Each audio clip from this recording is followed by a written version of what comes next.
I guess I should start with the smell. It wasn't anything ominous at first. It was lavender-scented linen spray. The kind Veronica started using when she began filming her little, cozy videos for Instagram. She said it added ambience, that her audience would feel the warmth through the screen. She was right. It did feel warm. At least it used to. I worked night shifts at a warehouse outside the city. Forklifts, crates, fluorescent lights humming like tired cicadas. It's thankless, but it's honest. I like the rhythm of it.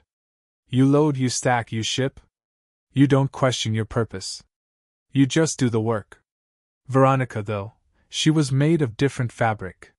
She was all sharp lines and subtle smiles, a vision in linen jumpsuits and polished nails. She was an interior designer with a restless eye. She traveled constantly. Site visits, she'd say, or client consultations. Her phone was always buzzing. Her calendar was always full. But she still had time for me, or so I thought. We lived in a modest apartment in a quiet neighborhood. When I came home from my shift, the apartment would smell like coffee and fabric softener. She'd be there on the sofa, laptop glowing, sketching some room that didn't exist yet. She'd smile at me and say, "You look like you fought gravity all night." I'd kiss her forehead, go shower, and feel like maybe, just maybe, I was doing something right with my life. Then came the idea. One weekend, she burst into the kitchen holding her phone like it was a relic. "What if we filmed design vlogs?" she said. "People love cozy content. A little behind the scenes. Mood boards. Soft jazz. Me talking about palettes. You can help film edit. You're good with your hands." I was flattered. She believed in me.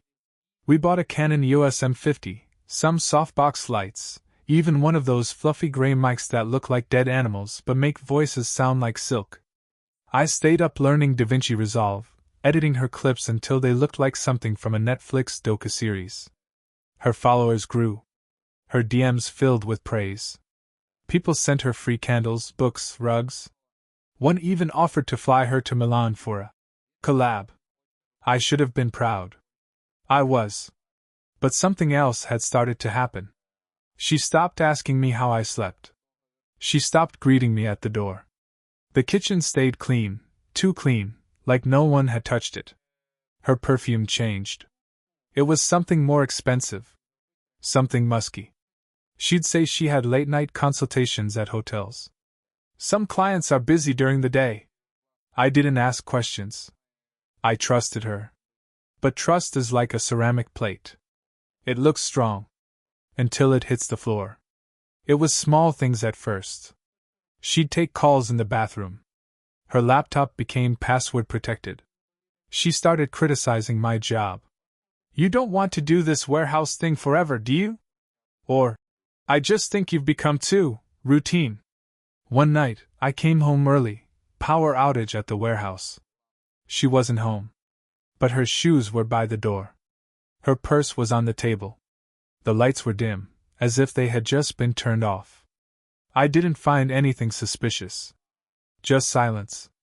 Until I opened the trash bin in the bathroom and saw a crumpled napkin with the hotel logo. Lipstick smeared across the corner. It wasn't conclusive. But something splintered in me. Still, I didn't say anything. I wanted to believe. I wanted the cozy jazz, the mood boards, the woman who once traced my spine with her fingertips and whispered that she loved my tired eyes. God, I wanted that so badly. I didn't know then that this was only the beginning. That she had built an empire on deception, a glossy, linen-draped world where I was just a prop in the background.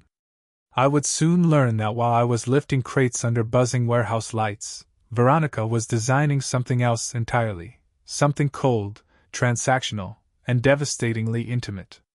I didn't know that within a few weeks, everything I thought was real, my marriage, my home, my own name, would be used against me. But it all started with a camera. And the smell of lavender in a room no one had slept in. It was just after 2 a.m. when I turned the key and stepped inside. I wasn't supposed to be home. A pallet jack had sliced open my boot, not badly, but enough to be sent home with a bandage and a warning. I took a cab instead of my usual bus. No text to Veronica. I figured I'd surprise her with breakfast in the morning.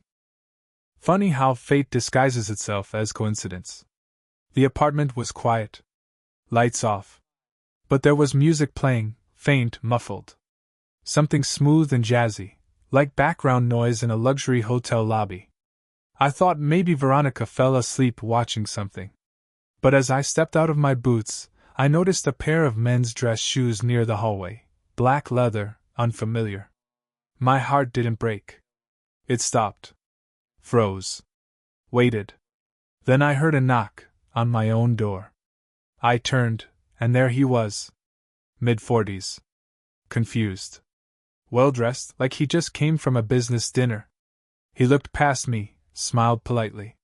Sorry, I thought this was Veronica's place? I'm here for the late design consultation. Silence. He thought I was the doorman. I didn't punch him. I didn't scream. I didn't say a word. He must have seen it in my face. The color drained from his. He mumbled something about a mix-up, backed away, and disappeared down the stairs.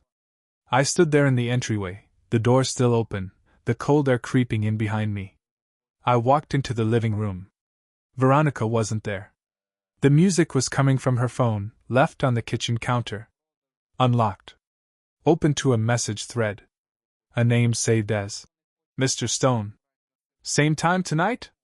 The new wine glasses are in. We'll light the amber candles again. You like those? No emojis. No flirting. Just efficiency. Like a transaction. I picked up the glass she had left on the table. Lipstick on the rim. Red, not her usual nude shade. I didn't cry. Not yet. I just sat on the couch, in the home I no longer recognized, breathing in the last of the amber candle smoke and wondering how long I had been sleeping beside a stranger. The next day, I called in sick for the first time in years. I didn't sleep. I didn't confront her. I needed answers, not from her mouth, but from the cracks she forgot to seal.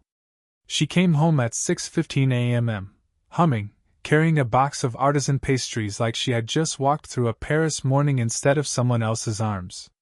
I watched from the kitchen, pretending to scroll through my phone. She kissed my temple and said, "Rough shift?" Like nothing had happened.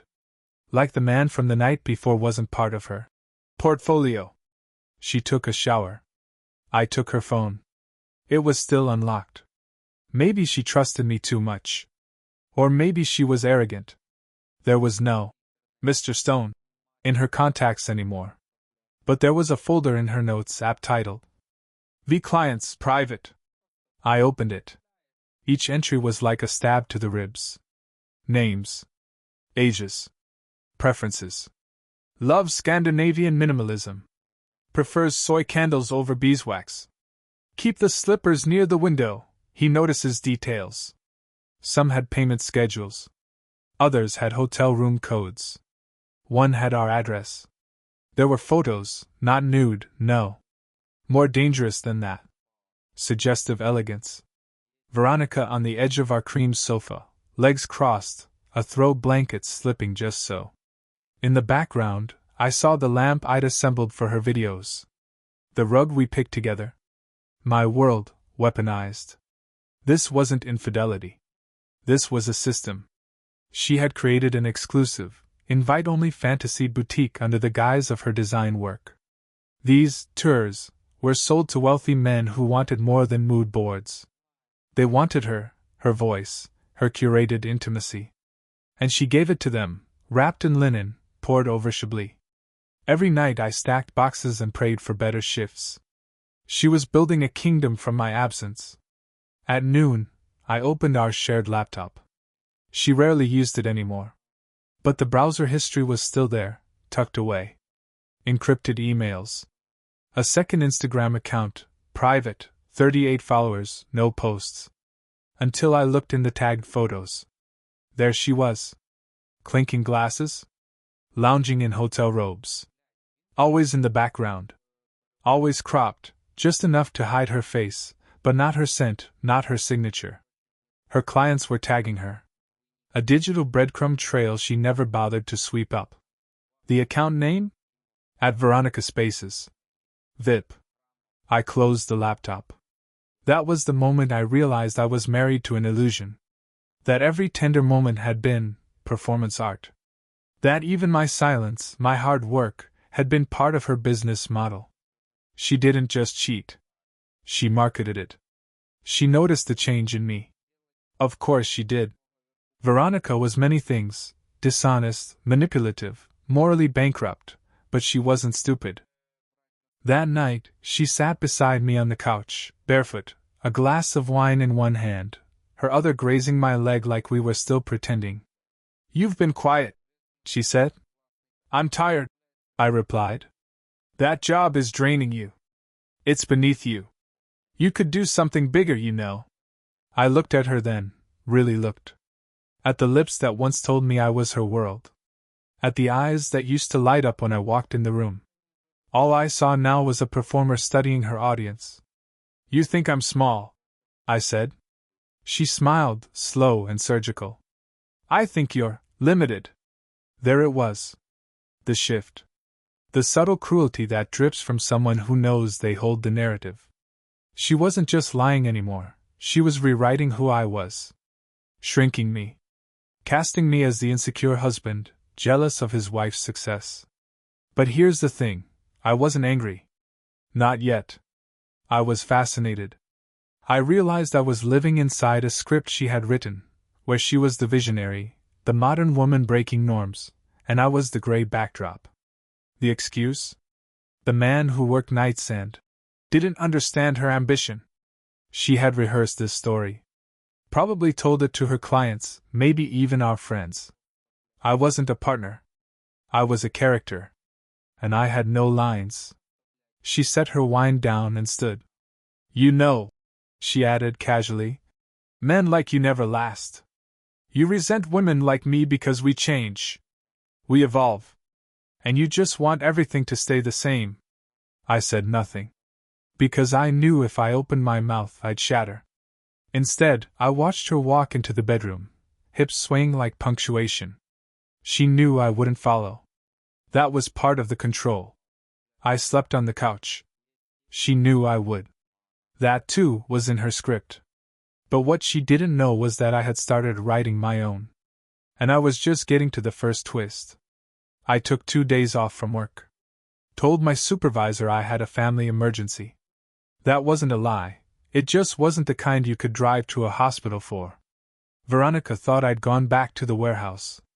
She kissed me goodbye that morning, radiant in her tailored beige blazer and minimalist earrings. "Client in Tribeca," she said. "Might be late." I smiled. "Take your time." And then I waited 10 minutes, put on my old jacket, and followed her. It felt wrong, like violating some sacred boundary. But I reminded myself, this woman wasn't sacred. Not anymore. She had turned our home into a showroom for seduction. If I didn't follow the map she left behind, I'd be lost forever in the story she built, the one where I was the villain and she was the visionary. She took a rideshare. I took the train. She got out on the Lower East Side, entered a boutique building with frosted glass doors. I waited across the street. After 10 minutes, I crossed over. Buzzed the intercom. Said I was delivering a parcel for V. They let me in. I didn't have to go far, 2nd floor, loft 2B. The hallway smelled like eucalyptus and expensive silence. I crept to the door and heard voices, hers, low and rehearsed, and a man's, older, amused. Yes, the tones in this light are meant to evoke calm, but also sensuality. I curate that balance for each client. Intimately. I didn't knock. I didn't barge in. I just stood there, breathing shallow, until I couldn't take it anymore. Back home, I rifled through her workspace. Her files. Her flash drives. I found a folder called Map_alt Clients. It wasn't interior design. It was something else entirely. Names. Code words. A color-coded system of who got what. Green tier, just online, flirty, occasional gifts. Gold tier, in-person walkthroughs, champagne, touches. Black tier, everything.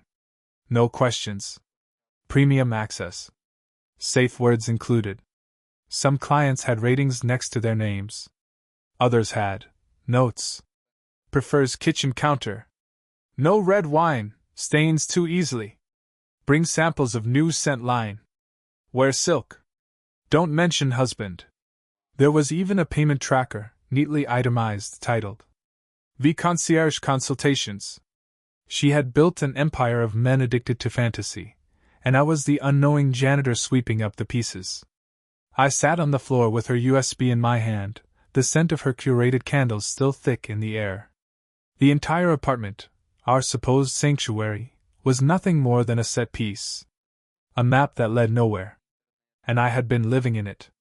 You never think the people closest to you will lie. But it's worse when they help someone else do it. I started with my best friend, Leo. We'd known each other since high school.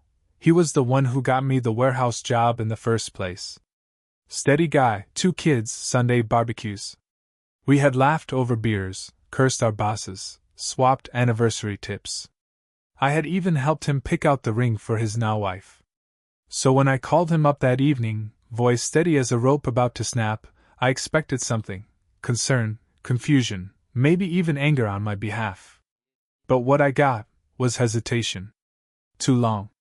Leo, I said. You knew, didn't you? Static silence on the line. Then, it's not what you think, man. That phrase. The coward's shield. He confessed in half-broken pieces. Said he didn't know exactly, but Veronica had mentioned exclusive clients and off-the-books consultations. She had even asked him to sign for a package once, something she said was a sample kit for a private client who preferred discretion. I thought it was design shit, he said. I didn't know she was. You didn't ask. I cut in. You didn't want to. He sighed. She made it sound legit. Like high-end stuff. Said you were too sensitive to understand the clients she works with. Told me not to bring it up, said it would stress you out. Sensitive. That was how she framed me to others. Not hardworking. Not loyal. Just sensitive.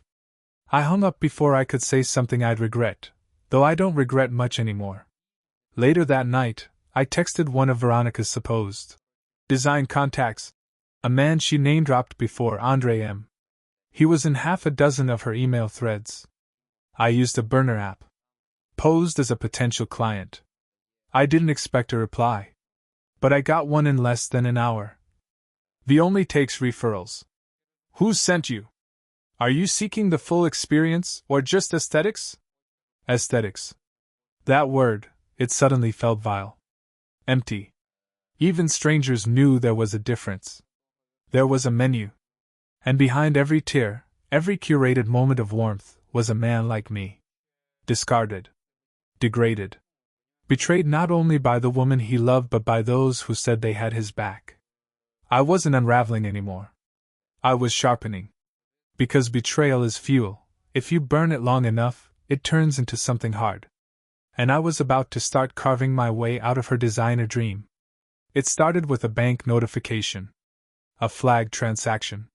Not big, just enough to make the algorithm twitch. A service I'd never heard of. Haven Lux Lifestyle Consulting. $349. Debited from an account I rarely used. It was in my name. I didn't even flinch anymore. I just logged in and started pulling statements. That's when I saw them. A string of subtle charges, always under $500, never enough to demand a signature. They were scattered across 3 months. Different vendor names. All tied to services I never used. Velour Collective. Ambiance Atelier. Sable Rooms. Designer-sounding nonsense. But the billing address? Ours.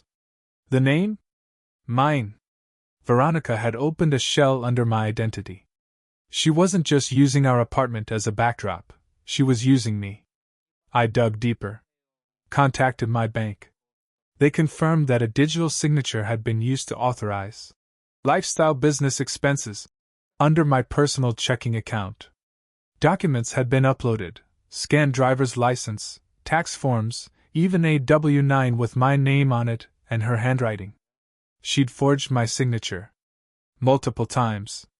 With the calm of someone who never thought I'd check. This wasn't betrayal anymore. It was theft. She had turned me into her front. The pretty lies she paraded to landlords, vendors, even potential clients. The loving husband who supported her brand and worked night shifts to fund her dream. The man who edited her videos, stayed out of sight, asked no questions. I was the mask she wore when she needed legitimacy. And when she no longer needed me, she started ripping it off, slowly, strategically. Reframing me as jealous, insecure, unstable. I saw the pattern now. She was laying the groundwork to leave. But not quietly. No, she was planning to crush me first. Destroy my credit. Smear my name. Claim emotional abuse, maybe. Financial instability. She'd even started keeping a little journal, I discovered, filled with passive-aggressive half-truths and stories of my supposed mood swings. She was building a case. And all this time, I thought I was the one losing grip. But I wasn't losing my mind. I was losing my identity. One signature at a time. I used to think breakdowns were loud. I imagined them as shattered plates, broken windows, sirens, some cinematic crescendo of emotion. But when it finally came, it was quiet. It happened in the bathroom. Middle of the night. I was brushing my teeth and caught my own reflection. I didn't recognize the man staring back. Pale. Thinner. Haunted. He didn't look angry. He looked on trial. That's when it hit me. I was already in a courtroom. Not the kind with a gavel and judge. No. The trial was already underway. Behind my back, inside whispers, on social media feeds I couldn't access. I'd found one of her group chats a few nights before, buried in her tablet's messages. It was called Veronica Space Inner Circle. Her designer friends. Influencers. Some real, some fake. In there, she wasn't hiding anymore. She was curating her exit. Screenshots. Little updates. Photos of me from behind. One showed me sleeping on the couch, blanket half on, drool on the pillow. Captioned. Still living the dream with Mr. Routine upside down face. They laughed. Left comments. Called me gray. One wrote. Can't wait to see what your lawyer does with this. Just don't let him gaslight his way out, they always try. She was painting me as the abuser. Setting the stage for emotional neglect. Isolation. Control. She'd taken my silence and recast it as guilt. My exhaustion as malice. My patience as weaponry. And the worst part? She was good at it. She knew how to plant ideas, one post, one carefully filtered image at a time. She didn't need a courtroom. She had already swayed the jury. I was the man who never understood her. The man who held her back. The man who would lose it when she finally left, because, of course, unstable men always snap. That night, I stood in the mirror and rehearsed my defense. Not for a court. Not for her. For myself. Because when the whole world decides you're guilty based on a narrative someone else wrote in linen and soft lighting, the first thing you lose isn't your freedom. It's your truth. The knock came at 11:27 a.m. I hadn't been expecting anyone. I hadn't told anyone anything. I barely left the apartment at that point. Days bled together like melted wax. It was a woman. Early 40s, dark-rimmed glasses, pleasant voice. She introduced herself as Dr. Celeste Maynard, a mental health professional referred through Veronica's wellness network. At first, I thought I'd misheard. She smiled gently, like someone petting a wild animal. I understand you've been under a lot of stress lately. Veronica mentioned some emotional shifts, and we just want to make sure you have the right support in place. I stared at her like she was a mirage. She pulled out a clipboard. She said you've been feeling overwhelmed? Forgetful? Maybe struggling with paranoia? I almost laughed. Paranoia? I opened the door wider and gestured for her to come in, not out of politeness, but to see. To see the printouts. The account statements. The USB drives. The entire table covered in documents, screenshots, and hand-scribbled timelines. I let her look. Quietly. For a moment, her expression shifted, not pity, not judgment. Something colder. Professional distance. Then she said, "Trauma often makes us overinvest in narratives to protect our sense of control."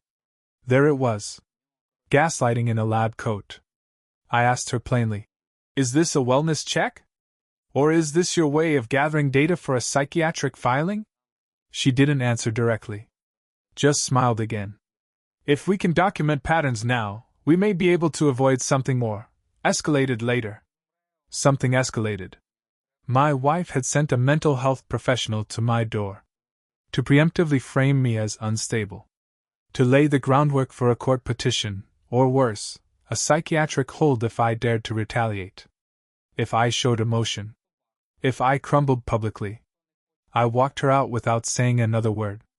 And then I sat on the floor of our kitchen, staring at the fridge we once filled with plans and magnets and grocery lists, realizing.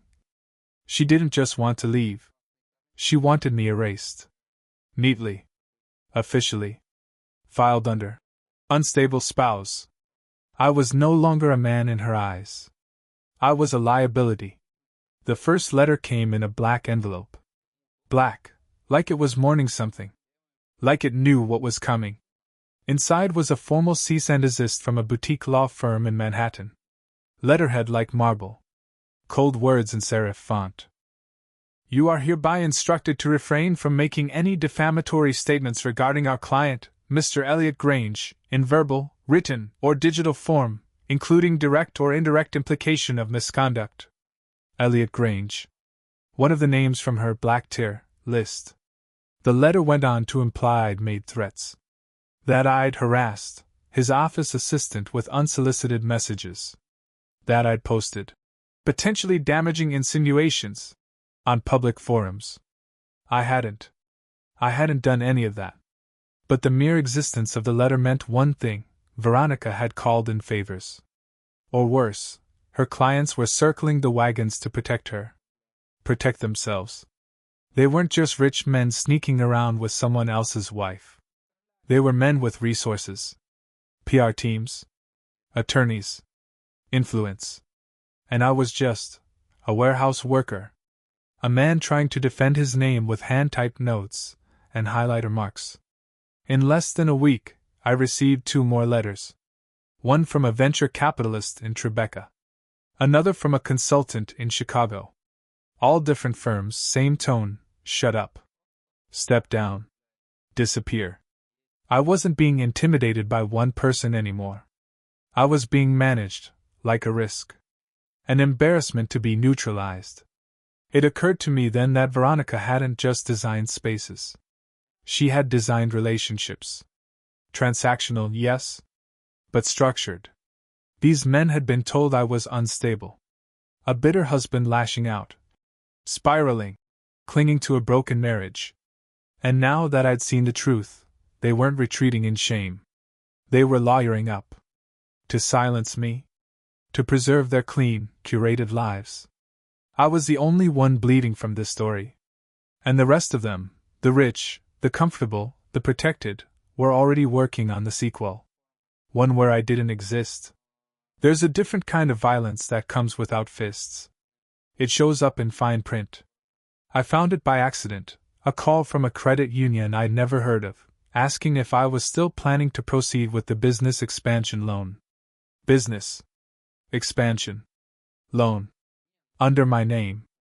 At first, I thought it was a scam. I asked them to verify. They did. Full application, tax ID, signed authorization form. Except I hadn't signed anything. Veronica had. Not just once, 6 times, across multiple applications, multiple institutions. She had used my social security number, forged digital signatures, uploaded a scanned passport photo I didn't even know she had on file. She wasn't just using me. She had sold me. To fund a second company. A lifestyle branding extension of her business, for select clients only. A private registry with vague offerings, curated intimacy, interior personalization. Discretion first luxury. It was a ghost business. But my name was on the paperwork. I was listed as co-founder. CEO even. On paper we were partners. In reality, she'd buried me under legal exposure and debt, hoping I wouldn't find out until it was too late. And maybe, if she'd left quietly, I never would have. But she didn't. She wanted everything, my trust, my name, my silence. And then she wanted to destroy me for the exit. That's what made her dangerous. Not the infidelity. Not even the network of men she manipulated. But her precision. She calculated every move. Weaponized affection, repurposed intimacy, monetized trust. She didn't make mistakes. She made designs. And in the margins of her empire, I was just an element, a useful name to file the paperwork under, a pliable presence to lend legitimacy. But now, her entire structure had a crack. And I was about to break it open. It came in a manila envelope. No return address. I almost didn't open it. Thought it might be another lawyer, another scare tactic. But when I did, I found something worse.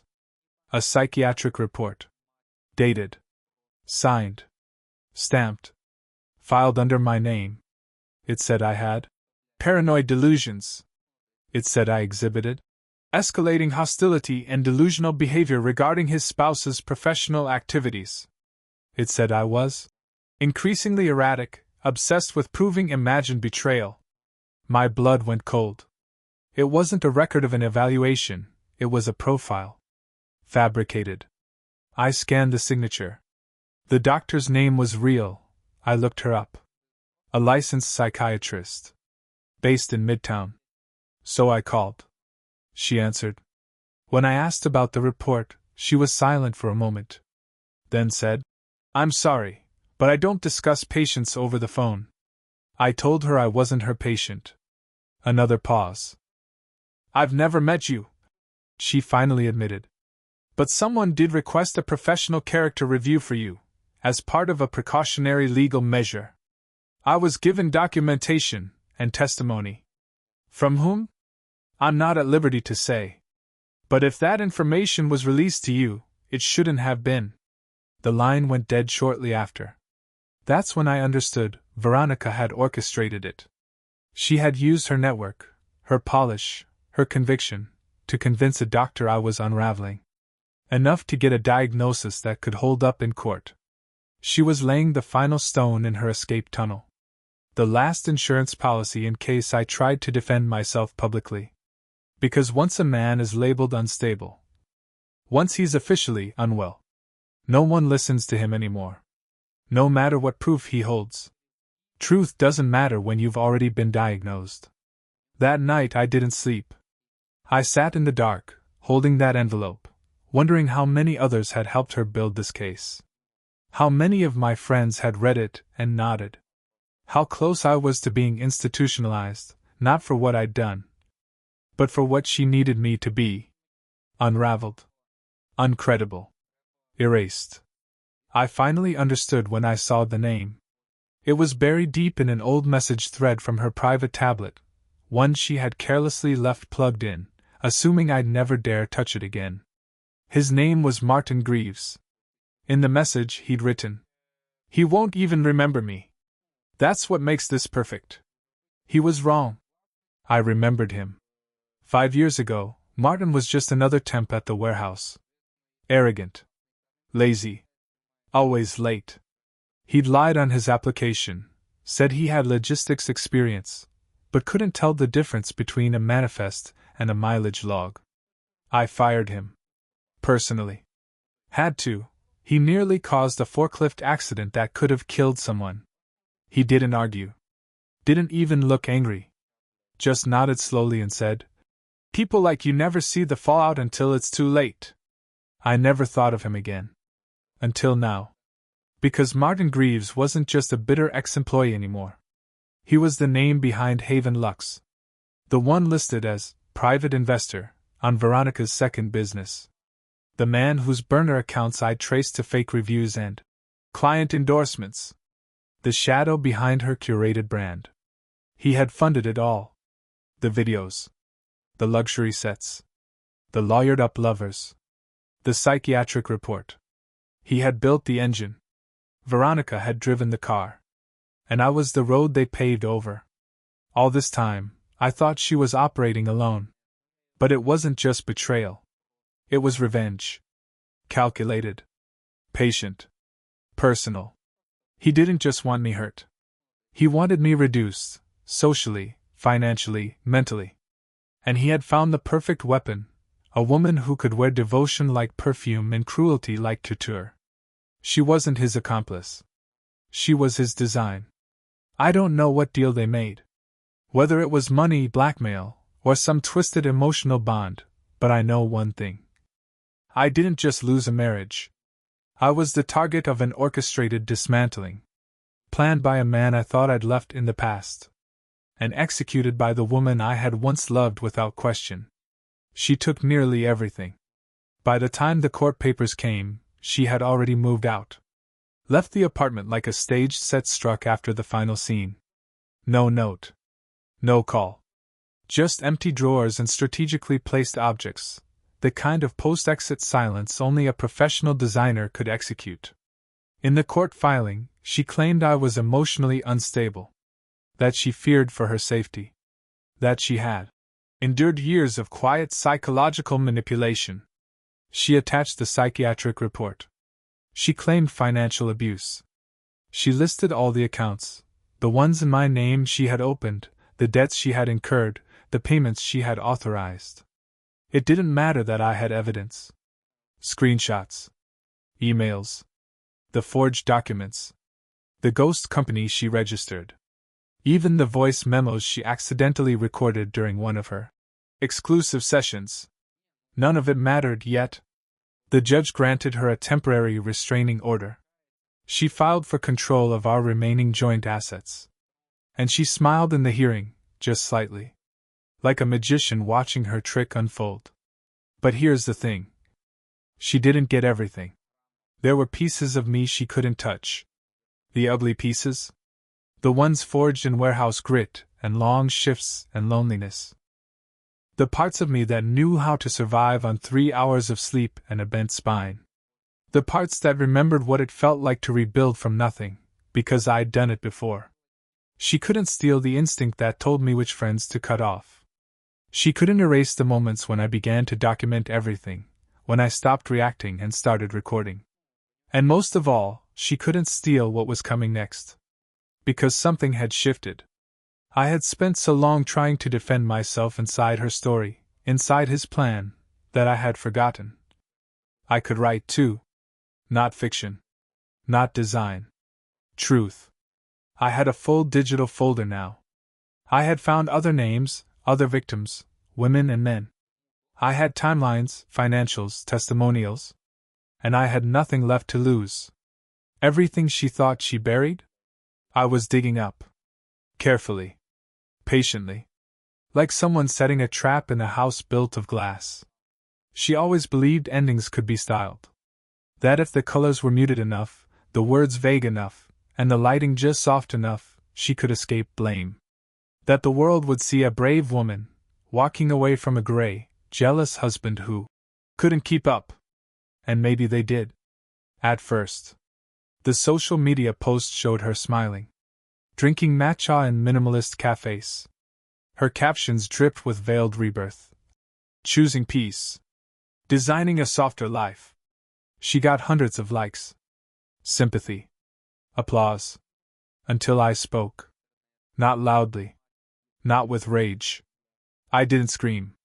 I didn't make threats. I did what she didn't expect. I documented. I posted one email. Redacted names. Just enough to crack the veneer. Then I posted a video. A voice memo. Then financial records. Then 2 more names, people she'd branded, broken, used. One came forward on their own. Then another. It wasn't revenge. It was returning the narrative to the person she'd written out of it. Me. I filed a countersuit. With evidence. Real names. Testimony. Psychological manipulation. Financial fraud. False psychiatric claims. It took time. Months. But time, unlike her, is honest. And truth is patient. Martin Greaves was subpoenaed. Turns out he had done this before.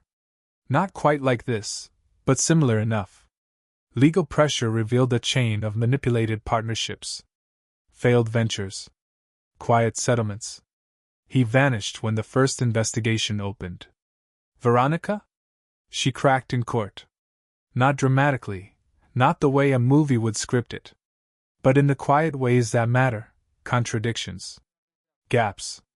Slips in memory. The jury saw it. The judge saw it. The psychiatric report? Dismissed. Declared inadmissible due to fraudulent sourcing. Her shell company? Dissolved. Ownership redirected to me for reparations.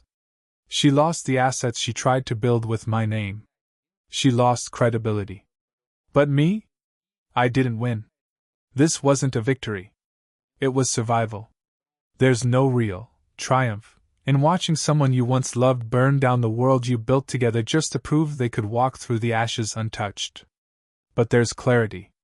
And in that clarity, I found a version of myself no one could manipulate again. I moved out of the city.